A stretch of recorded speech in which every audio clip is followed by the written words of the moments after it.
Miguel, what did you make of this victory decisively from Bayern against Eintracht Frankfurt? Was Bayern flattered by the result, or are they back now? Is this a real Bayern we're seeing?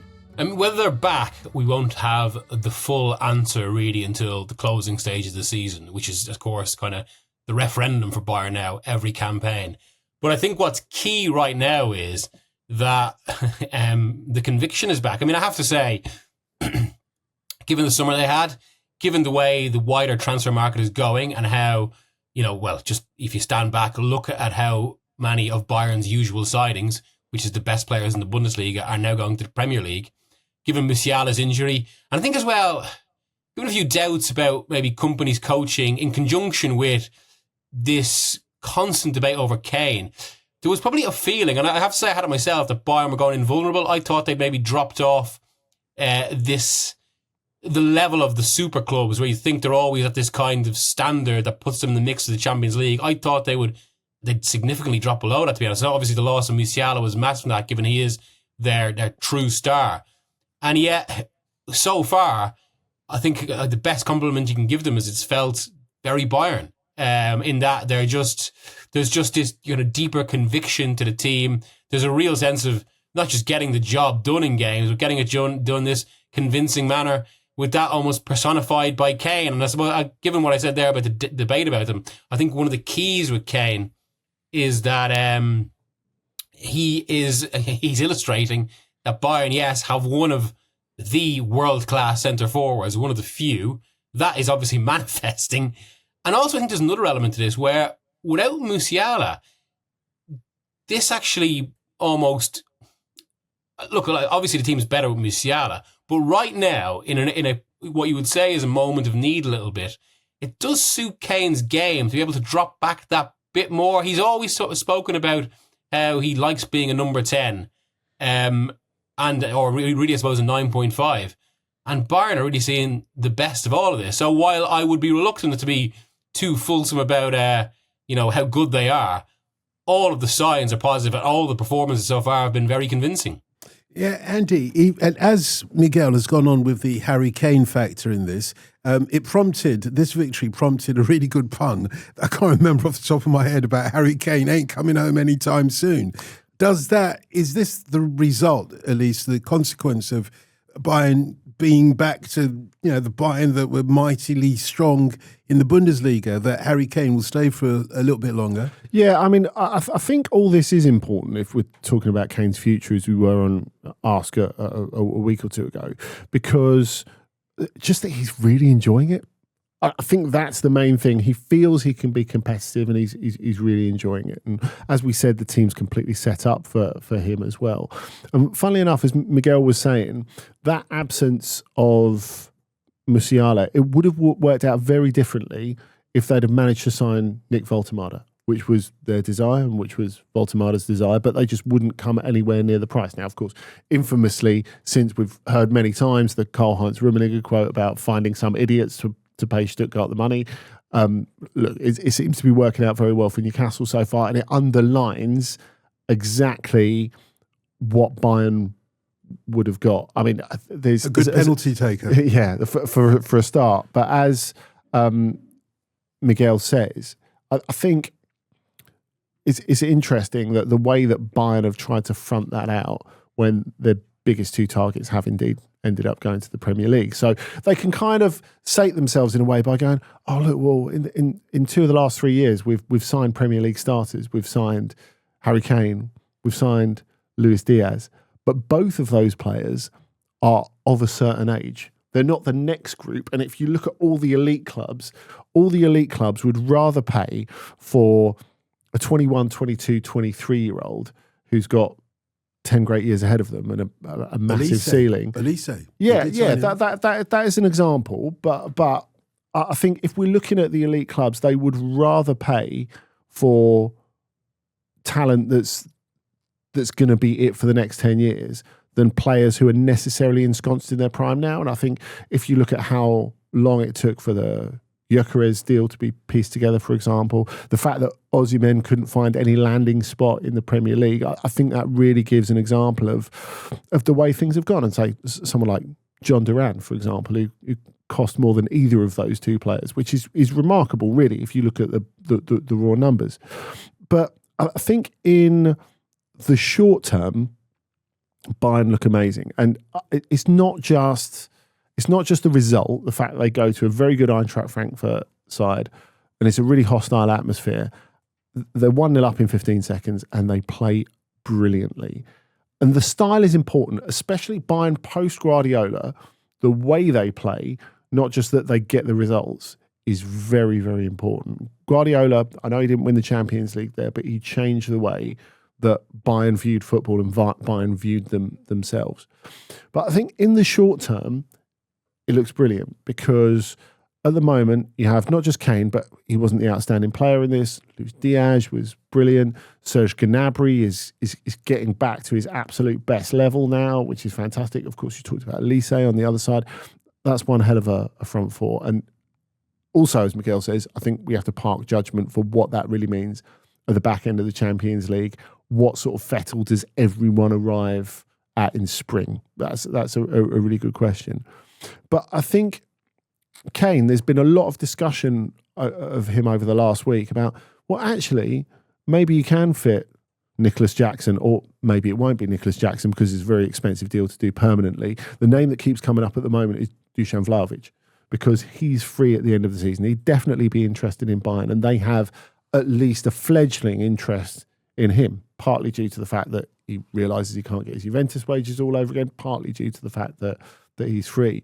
But the idea that they might bring in another centre forward next season because maybe as Kane gets a little bit older, he plays a little bit further back because we know he's got the passing to do it, but maybe he's morphing while he's at Bayern. You see, we can talk about next season, Miguel, but there's still a lot of business for Bayern to do this season, not least within the Champions League. They're not one of the favoured teams to win the Champions League, which is, somewhat unusual maybe for Bayern. But from what Andy's saying, it sounds like everything's clicking in place. I'm really fascinated about the Serge Gnabry thing because he was one of the fancied players in Europe for quite a while. We used to talk about him on a regular on OTC, and then he kind of disappeared. But it seems like he's found his mojo again, or Bayern have found his mojo. Well, because he was key in that 29-20 season. In fact, he typified, I'd say, a style of player and a tactical approach that really emphasised the team, particularly when Flick, took the side on that incredible run. And of course, we'll get to Flick in the second part of the show. And yeah, that's exactly it. Because I suppose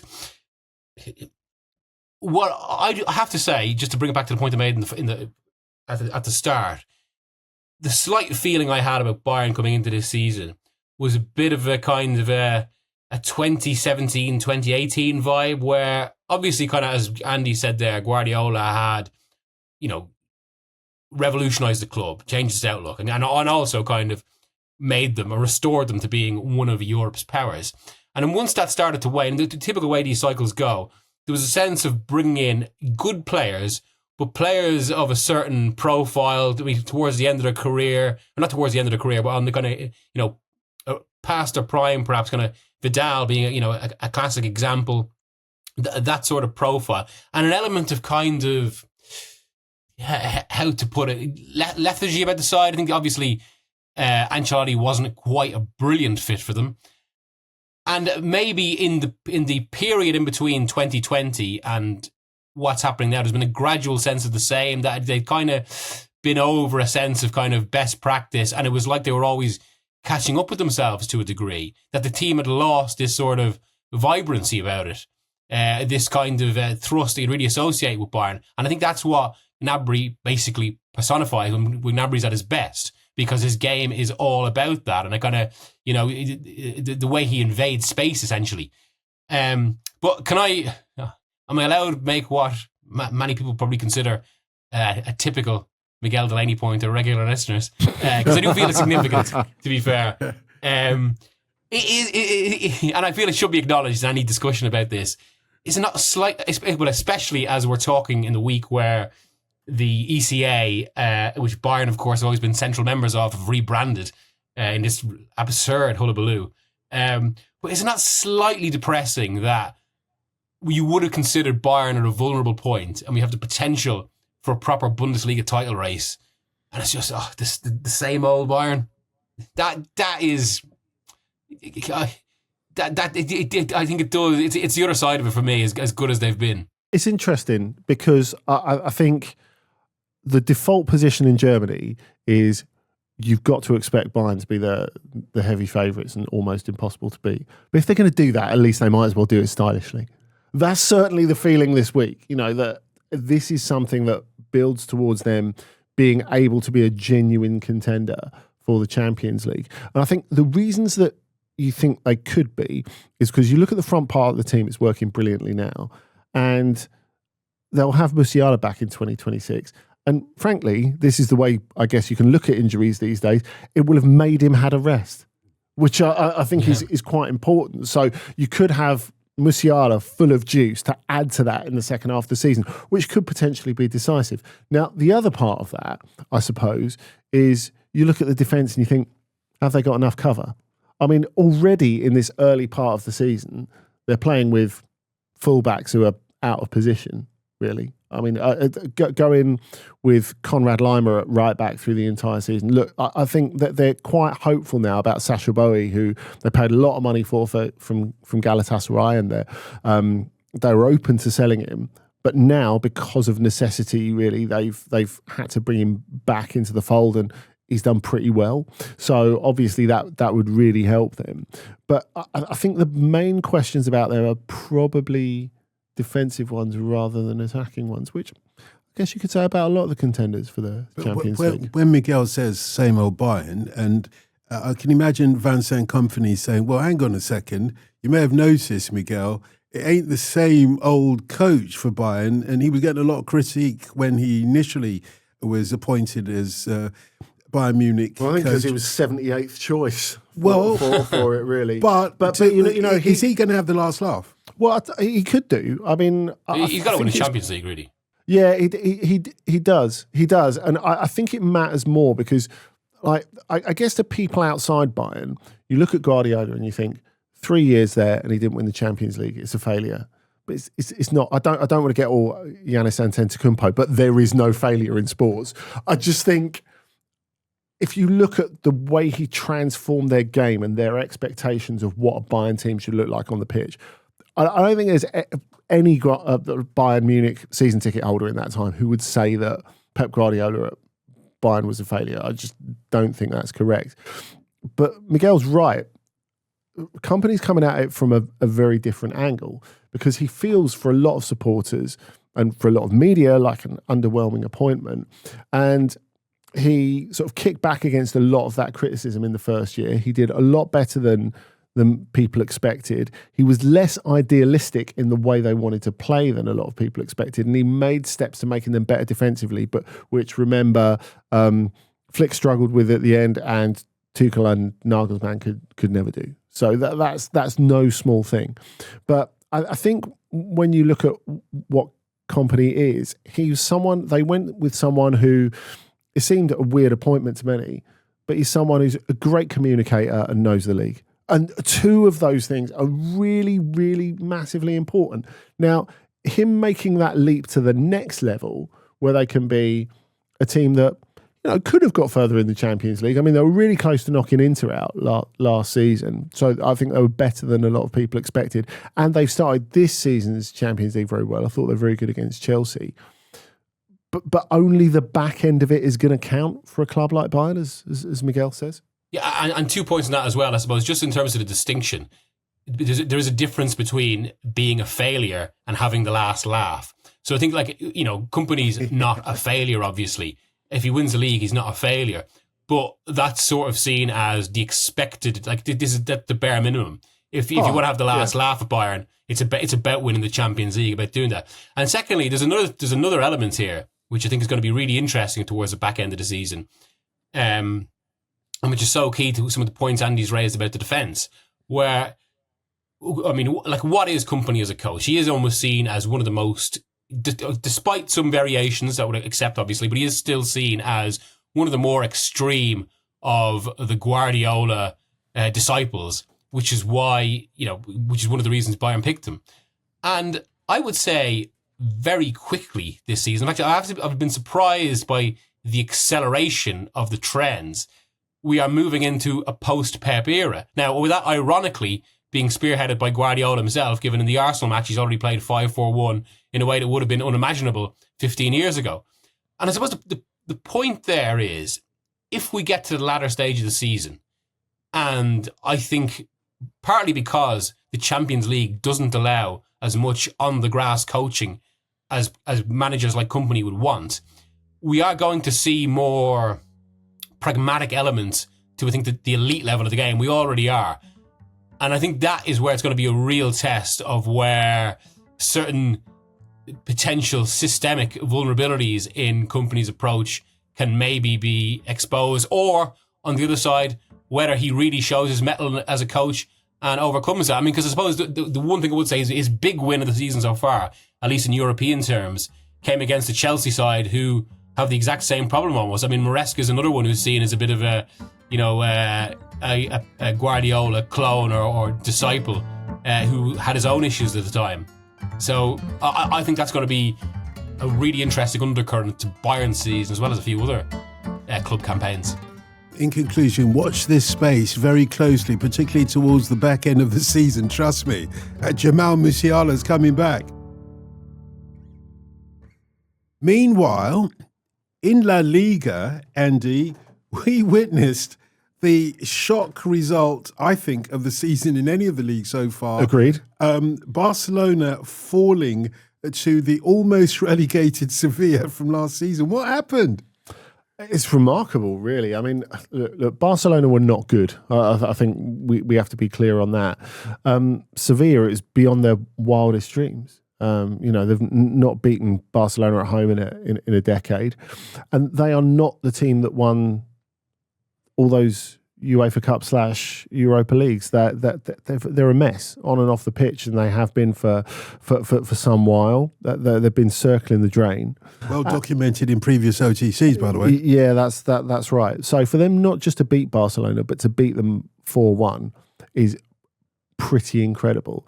Now, the 4-1 is, they laid the foundations early on, and then they made the most of it when Barcelona were pressing late on. So you think the two goals that sort of garnished the result were a result of Barcelona pushing on for an equaliser and leaving some gaps at the back. But to see a team sort of, I mean, Matías Almeida talked about it, the Sevilla coach, afterwards. He said we didn't want to just defend because we'd just get picked off. So we needed to find a different way about it, to be a little bit braver.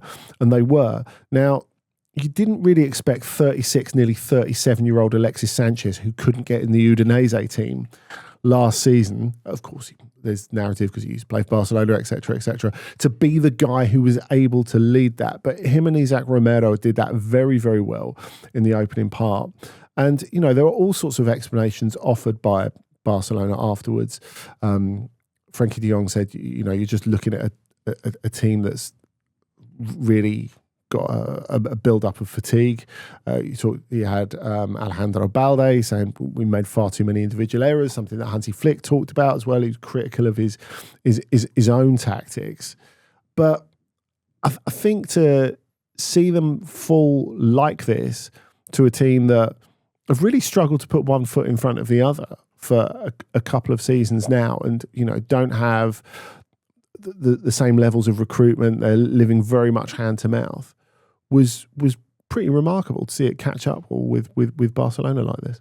Miguel, this was a Barcelona without their talisman Lamine Yamal, crucially. And Hansi Flick, who you wanted to talk about a moment or two ago, was suggesting that the Spanish Football Federation have some part to some blame to take in terms of Lamine Yamal being injured at the moment. I wonder if that's an excuse enough when it is Barcelona, the mighty Barcelona, versus the very, very challenged Sevilla. I mean, it's a justified grievance in general. It's absolutely no excuse or explanation to this game, because I think there's something really concerning for Barcelona here. And we were speaking a moment ago about in systems that are, evolutions of the Guardiola approach, there are potential vulnerabilities. Well, there's a very distinctive pattern now that's happened in the 2 games they've lost. And it does feel as if Luis Enrique has been, he's been very much influenced by something that Rayo Vallecano did. Something that it looks like now opposition sides are distinctly spotted. And this sounds absurdly simple, but I suppose the Flick approach is actually quite simplistic in how all in it is. But basically, teams have realised that if you keep one player offside the whole time while waiting for the Barcelona defence to get back before passing to him, that's been identified as a way. And that sounds ridiculously simple, but you can see the pattern there. I was talking to a few people in Spanish football around this and looking at it's remarkable. And obviously that's basically how Paris Saint-Germain got their winner as well. And this is something that obviously opposition sides, from what I'm told as well, Luis Enrique was very struck for PSG about what Rayo Vallecano did in that previous game. And suddenly it's become, it's a weirdly, it should be a simple problem to solve, but it's not, because that means that you have to untangle Flick's entire sort of binary approach. And it's been funny speaking to kind of people who work around Spanish football and around Barca over the past few weeks, and that there's this sudden sense of whether, some people have put it to me as bluntly as Flick's been found out. I wouldn't necessarily go that far, but I think his system is so binary that once it's rumbled, there's a potential for kind of this cascading effect then, because he would have to do so much, and because he's so committed to this certain side, and it's already completely high wire as it is. Really, for all we just kind of lionize into there and spoke about how Bayern could have knocked him out, Barca should never have lost that semi-final last year. There was a freakish element to it, but that freakish element was accentuated because of the willing risk of Flick's system, which, as exhilarating as it is, especially when it kind of empowers a player like Yamal when he's fit, I think it allows undue risk due to that high line. And once this is systemically exposed, they've got a massive problem. I think this is one of the biggest reasons why this was a defeat. This was a defeat that went to a run of defeats that went to a bad. You sometimes see this happen with teams where, previously imperious sides, or the manager has a specific tactic, and once that tactic is found out, then suddenly it starts to cave in. I know that sounds quite extreme for what is still quite a brief run, but I don't think there is. I don't think it does seem extreme, Miguel, because I think if we look at Bayern going from treble winners in 2020 to it really falling apart for Flick within a season, it's not really that different, is it? Yeah. I think if you look at what he does and the way he wants to play, that extremely reckless way that he wants to play, is culturally acceptable at Barcelona, because they feel they should be aggressive, possession-based, looking for attacking opportunity all the time, making the game. They feel they should be dynamic. So that's been fine. I have to say, I think one of the biggest losses they had this summer was Inigo Martinez going. Yeah. I think that is a massive, massive loss for them. And he was a surprise inclusion last season. And we've seen this before with Hansi Flick at Bayern, bringing in players and making players important that you don't necessarily think are big players, but him making them key parts of his team. And even though I think most people on paper would say Ronald Araujo is the better player, he's a playmaker of a centre-back. There's enough playmakers in that team. Do they necessarily need that anyway? I don't feel that he's improved them defensively, certainly. Even if, like, a lot of people would have said, certainly before his injury, here is authentically one of the best centre-backs in world football. I'm not convinced he 100% suits what Flick is trying to do. And we wanted at the top to give credit to Sevilla. There is no way that a front line of Alexis, Isaac Romero, and later Akor Adams should be causing this level of distress for Barcelona. Now, like I said, they were chasing the game, so I think we have to factor that in as well, especially when it comes to those last two goals by Carmona and Adams. And, they could have got level when Robert Lewandowski missed that penalty. But it did feel that if you were building a case, and I don't want us to go back to the Ballon d'Or and do that again, but if you're building a case for Lamine Yamal being the best player in the world, this game is probably it. Because you were talking of his absence there before, Dotun. I think the reason his absence hangs so much over this is not just because in the press conference before, Hansi Flick, as you say, criticises Spain for not looking after him properly, and Luis de la Fuente claps back from that. But it's the fact that he hangs over this game, in that especially when it's 2-1, you think, okay, they were terrible in the first half, but this is a game that Yamal pulls them out of. Yeah. He By the makes, scruff of the neck. If he's playing in this, they probably win. I think he pulls it round second half. If he's 80%, 90% of his best, he just makes them win the game. He bends it to his will. There's a purely tactical element to that as well, in that certainly against, maybe not Paris Saint-Germain because of the immense strength and depth, but in games like this against sides like Sevilla, if Yamal is there, Hansi Flick's high line can work better, because essentially by simple force of numbers, opposition have to devote more players to focus on where Yamal is. He has this gravitational effect in the game, which means it's difficult to commit as much to the rumbling of a high line. Whereas if he's not there, obviously, teams will feel freer. Again, it feels like there's such kind of simplistic principles to this, but I suppose that is still the core of football, really. Do you mind, Miguel? I'm a little bit slow on the uptake, but I'd also like to put one past Barcelona. So how does that work? You have one player who's offside. That would be you.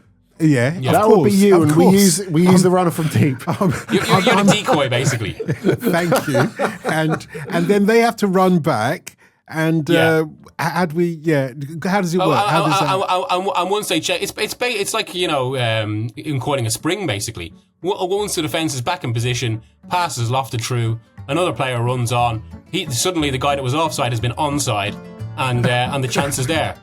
So it's funny, like a few coaches that were sending me like specific examples of how this is working. There was one from Rayo Vallecano, from Inigo Perez, which people should be able to look up, which is a clear example. Okay, there's one more topic we need to talk about. It might take some time, this one, because it has a global impact on football. The idea that league games can be played overseas is controversial in itself, but look at these ones that we're talking about today. UEFA have sanctioned Villarreal versus Barcelona in Miami. And if you thought that was mad, they've also sanctioned Milan versus Como in Perth in Western Australia. Oh, Andy. Perth's a long way to Tipperary, isn't it? I have to say, that this has been sanctioned is not necessarily the noteworthy bit, I would say, of this week's news. It's the fact that UEFA released this statement saying we're really against league games being played abroad. Is something that's completely against the fabric of European football. And yeah, exceptionally, we've allowed these two, or almost as an afterthought. The other bit that's remarkable is the reason, and obviously there will be a lot of focus on Villarreal and Barcelona, but the Milan Como, the excuse that's being made for it is, or the opening week of the Winter Olympics is going to be at San Siro. So San Siro's unavailable that weekend. Maybe postpone the game. Maybe put it somewhere else in the calendar. Obviously, someone will say, "Oh, well, you can't." With the calendar. Can I point out there is precedent in Italian football? So Juventus have played home games at San Siro, which at the time they got much better crowds at than the ones that were being played at the old Delle Alpi, which wasn't particularly liked, and they had some very low crowds for some very big games there before there was the whole move to the Stadio Comunale and then the return and the redevelopment and all that sort of stuff. So there's no way to me that you can't say that Milan could have gone and played somewhere else or played at a different time. But are we talking conspiracy then? Huh? Are we talking conspiracy? No, we're just talking complete gaslighting, aren't we? Saying, it's unavailable this weekend, so we've had to go and play it in Western Australia.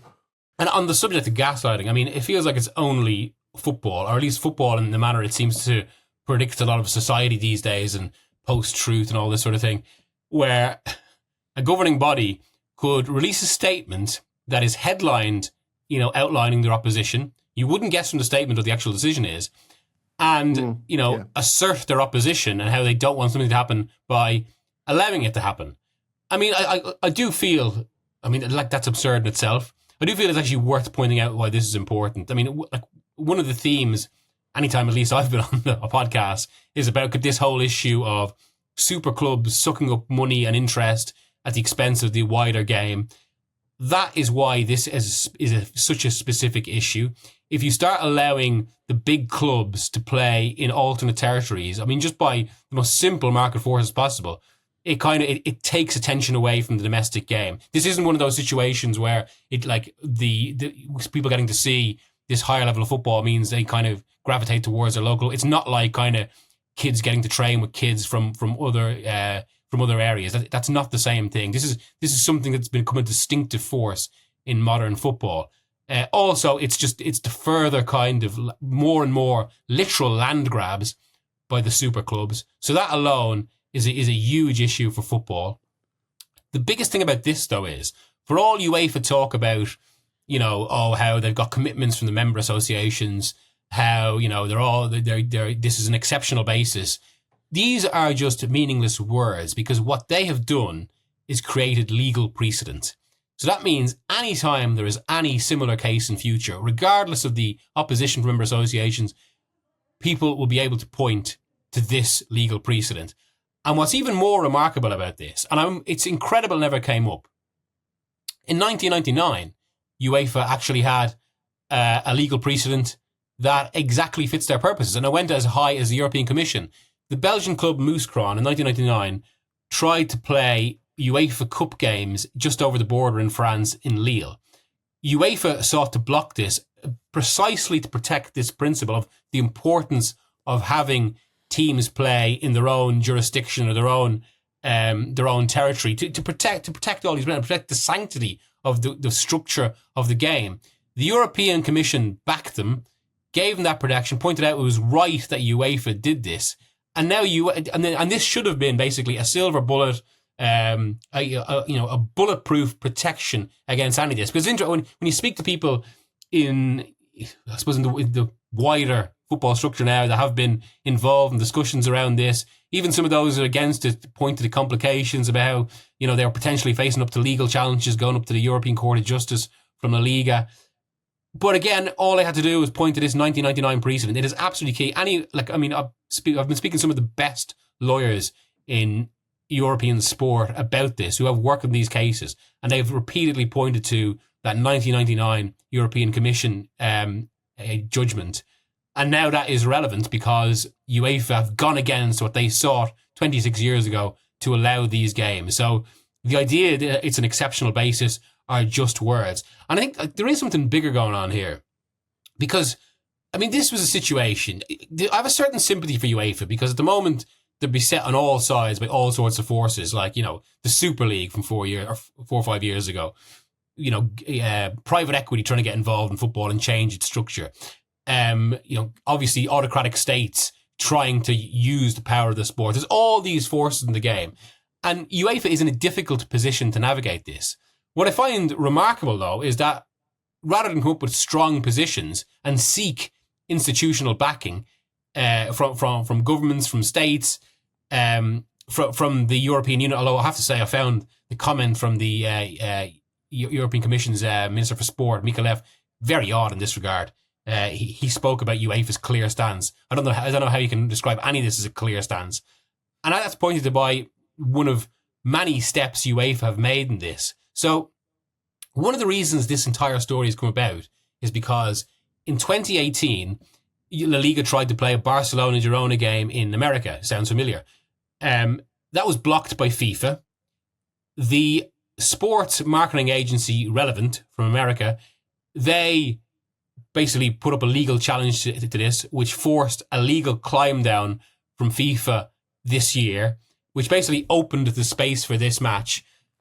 And now, despite UEFA talking about how they want to protect the sanctity of the sport, how one of their kind of missions is, playing football in its own territories, the sanctity of domestic leagues.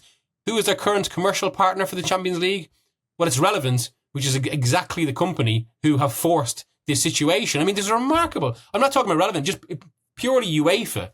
That does feel a bit of a conflict of interest for UEFA in terms of they say one thing is their principle, then they go into business with a company that have actually tried to, force the exact opposite of all this. And it does feel as if, for all Chefrin, the UEFA president, has made a lot of political play out of how he blocked the Super League, since then, almost every single step he's taken has felt like it's UEFA essentially institutionalizing many of the kind of the principles that would underpin a Super League. Sorry, I went on a bit of a rant there, but no, it's fair enough. It's fair enough on the rant, and there's more to rant about, by the way, because I want to know how they're able to get away with this with all the other teams in Serie A and La Liga, and how they're responding to this. Because, of course, one thing that hasn't been said is this will have undoubtedly, surely, a knock-on effect or an effect on the outcome of the season for all the other clubs. Yeah, and Real Madrid have been quite clear about this from when this was first mentioned, this Real Barcelona game. We talked about it originally on OTC and how this will affect the league, and they talked about it distorting the competition. But I guess that we immediately think it will distort the competition because it takes a home game away from Villarreal, for example, if we're using the Villarreal Barcelona example, because it's played in different conditions, etc. But I think the interesting thing about the official announcement of this is we're starting to see another side of it, because we are quite rightly thinking first off of how this affects the fans. And I think that's the right first stop for us to think about it. Now, look, Villarreal, just as Girona were involved before, when we go back to 2018, as Miguel was saying, they're an obvious target, because it's not like you can't. I think it's very difficult to go into, say, Betis and say, right, you're going to have to give up one of your home games. Like the amount of pushback there's going to be far less pushback if you go to Girona or Villarreal. So, you have Fernando Roig, the president of Villarreal, when this was first announced before it was UEFA sanctioned, saying, look, we'll fly every season ticket holder out there. And if you don't want to come, we'll give you 20% rebate on your ticket. And he knows there's not really going to be that much pushback, so that's easier. And, of course, they're getting more money than Barcelona out of this, although obviously there are benefits in kind in terms of like the commercial expansion, activation opportunities, as the clubs would call it, to go and meet and greet and all that sort of stuff. But I think the other point that we're seeing now that it's been confirmed by UEFA is this goes completely against everything we know about what's good for the players in terms of the calendar. So look, we've seen like the effect of all the travelling, all the extra bits, and so we've had Adrien Rabiot, Frenkie de Jong coming out straight away and saying it's ridiculous, and this is just another thing that we have to suck up. The idea that Barcelona and Villarreal's players 5 days before Christmas have to go, if we're talking about distorting the league, taking an unnecessary trip to Miami, like at this point, just to play one game is ridiculous. But of course, that will be used as another argument to expand this further rather than it being a one-off. Because, there will be the organisers of this game looking at it, well, claiming to look at it from an environmental perspective, going, right, you're absolutely right. It's pointless them just flying out there for one game. Why don't we fly out there for 2 games? No. Or why don't we fly out there for 3 games? This is going to be the standard then? Yes. Yeah, and you know exactly what's going to happen the way these things go. Of course, it'll be a quote-unquote success because it'll get a huge crowd because it's an actual game that matters in a territory that has huge support. And what's going to be said then? Oh, this has worked great. We must consider it. It always happens in these situations. And then the momentum starts, and again, we've got all sorts of forces acting on this. And look, it must be acknowledged that this comes within a wider context. I mean, like Javier Tebas would say, La Liga have to think of ideas like this because the Premier League is now so strong that they have to come up with something. And right, fair enough. Yes, I accept the premise. I don't accept the solution because all the solution does is actually just multiply the problem. It creates exactly La Liga's issue for other leagues. And also, what else is it going to do? Well, it starts a race. And once that race starts, there's no stopping it. I mean, how long, and despite an independent regulator in England, if there's any sense that the Premier League's power is being encroached upon, how long until, particularly some of the capitalist or state ownerships of Premier League clubs, they start to think about, well, maybe we need to consider this to kind of reestablish our own power. I mean, you can predict how it's going to go now. Yes, it's like the Super League. The only big European country that won't do this is Germany, because the fans simply won't have it.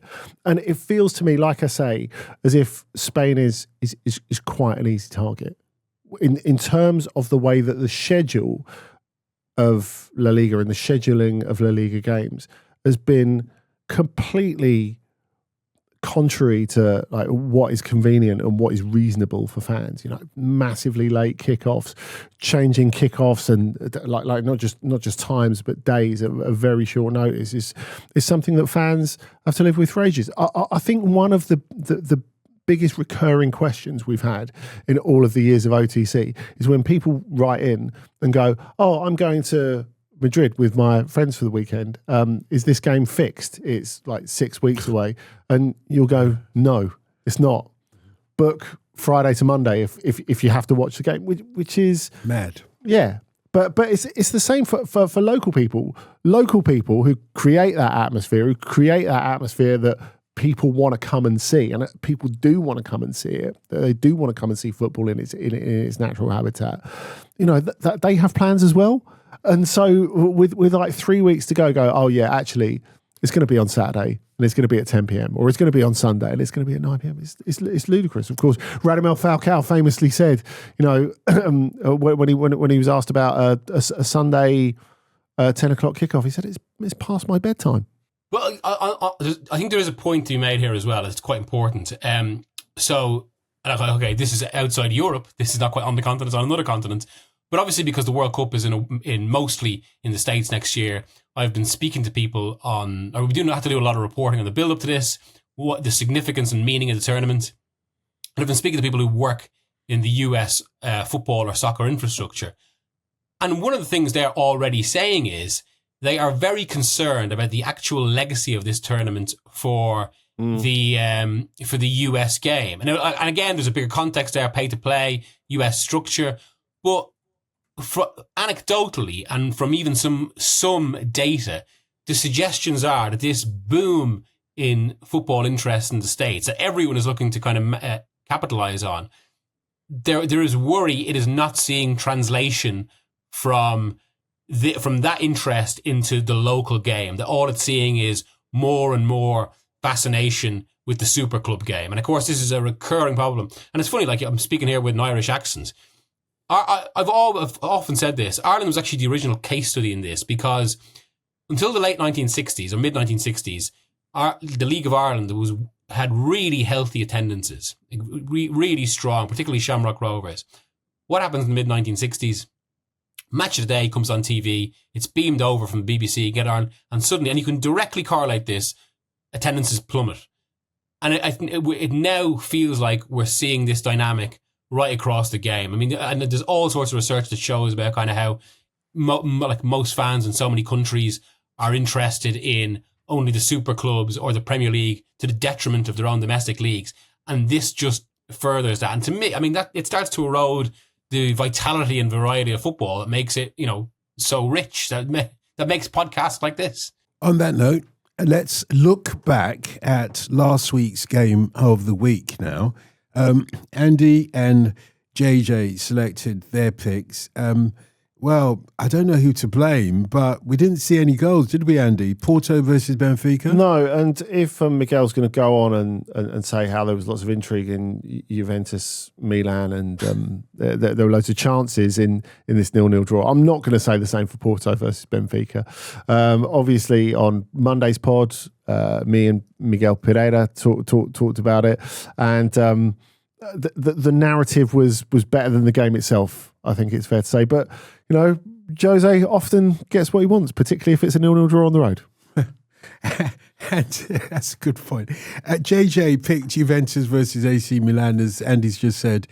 Miguel, how did that end up 0-0? Yeah. Were there the chances that he said you would talk about? I mean, it's not quite as... There was a lot more to it than a Mourinho game. I was going to say modern Mourinho game, but pretty much any Mourinho big game in that sense.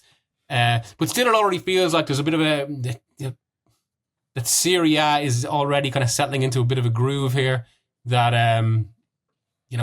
Napoli could potentially run away with it, which is amazing, again, for a club that spent so long, where so many of their title races and title victories felt like such... Sorry, I'm getting away from the match itself, but I think it's relevant to it. They felt like such anguish around them, and now they could potentially win 2 in a row because of results like this.